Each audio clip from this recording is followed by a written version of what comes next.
Have you ever thought about what truly inspires you?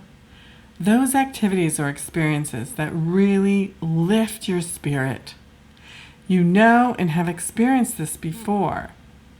They gently caress your soul, propel you into higher thoughts, and make you feel elevated and just good about life. All the things around you, be they material, energetic, or experiential, have the ability to affect your inner energy simply by your being exposed to them. So in this article, I'm going to be asking you to think about what inspires you, and then invite you to make more room, more time in your schedule and in your environment to fill your life with that which lifts your spirit. The word inspiration has its roots from the Latin verb inspirare, to breathe or to blow into. And it originally referred to a divine or supernatural being in the sense of imparting truth or an idea to someone. Today, the word inspiration refers to being mentally stimulated to do or to feel something, especially to do something creative. But are these two definitions really that far apart? When we are in the act of doing something creative, something we feel totally inspired for, we are actually being filled with our own spiritual essence. And when that is flowing through our minds and our hearts, creates a sense of fulfillment of a much higher nature.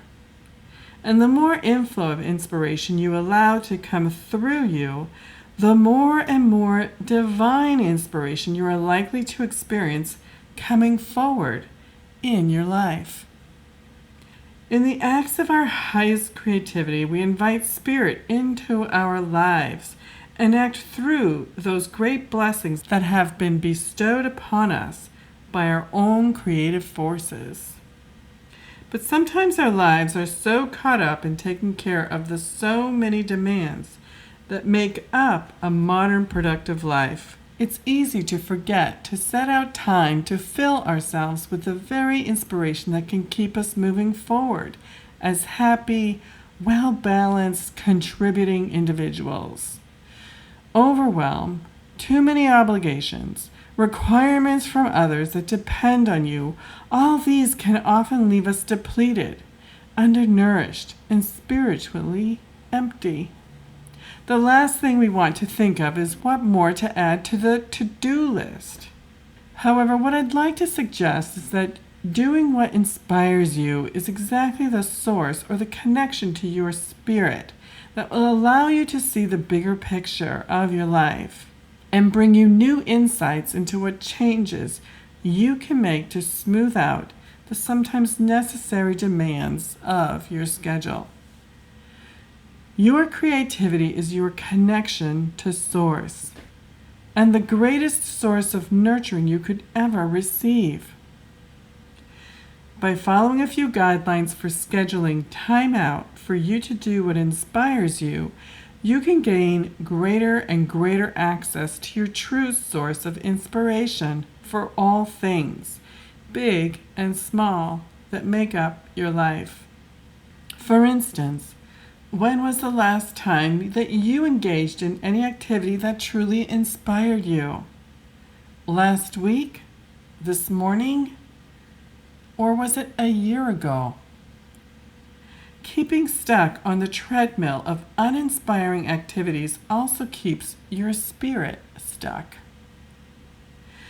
The way to know that this is happening for you is, number one, how is your well-being? Do you feel generally happy and well in your day-to-day life? When you go to bed at night, are you so exhausted you can't even think straight?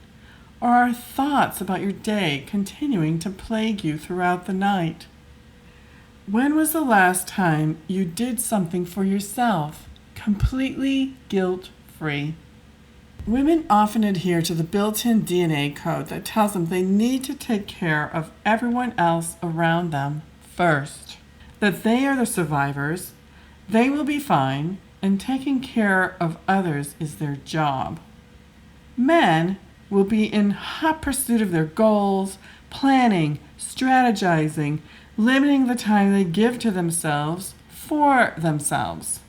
The general plan usually is, I'll take care of that later, when later never really comes. If you're living your life in constant overwhelm or full throttle, it's time to reassess what you're doing. Taking care of your life and business doesn't mean it has to be at the expense of you, now does it? Doesn't really make any logical sense, now does it?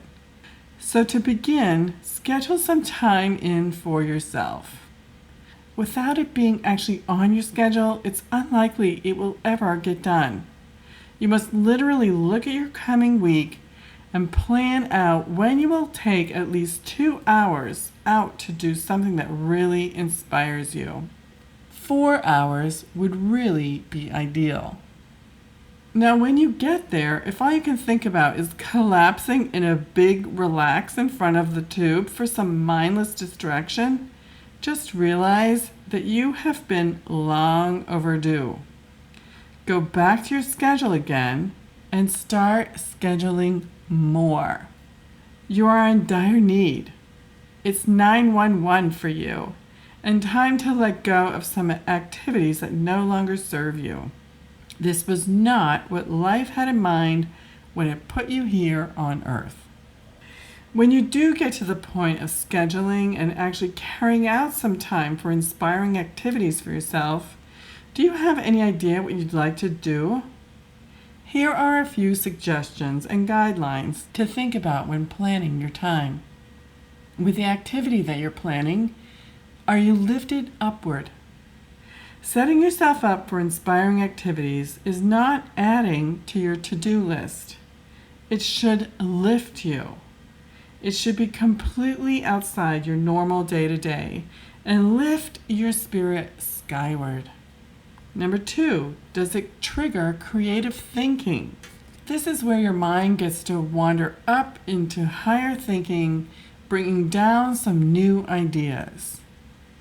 In order to get to that place, you do have to be in a fairly relaxed state, de-stressed already, and yet energized enough to be mentally alert for the next few hours. Number 3, are you creating something material in the world? That is, are your thoughts and inspirations then translating into something that comes into our physical world? It could be a poem, a new song, that new lobster bisque recipe, or the hardwood cabinet you've always been wanting to create for some time. Whatever it is, will others be able to see, hold, touch, smell, or hear it? These are all good senses to behold new inspirations. Number 4, will you feel fully satisfied once you're done? In other words, are you stretching yourself enough? Staying in Smallville may not be enough for you. If you've always wanted to tackle composing a new hymn for your church, yet what you do instead is strum the same familiar classics on your guitar when you finally sit down to do your inspiring work, will you feel satisfied? Sometimes taking those big leaps into what would really inspire you requires just that, a big leap. Take those larger steps so that when your time chunk is completed, you feel really good about how you spent it. By scheduling your time so that you actually can give yourself over to higher inspirations, you'll be feeding yourself a gift that keeps on giving. The new mental activity and self-confidence that develops spills over into all other areas of your life. There's nothing like standing back and looking at, or feeling, touching, or hearing something you just created out of nothing. It just feels good, and you'll frequently be inspired to do more. Stay tuned next week for the larger inspirations. For those of you who already know what you're inspired by and are now ready to serve a higher calling with your work. Many thanks and many blessings. This is Suzanne Goulet.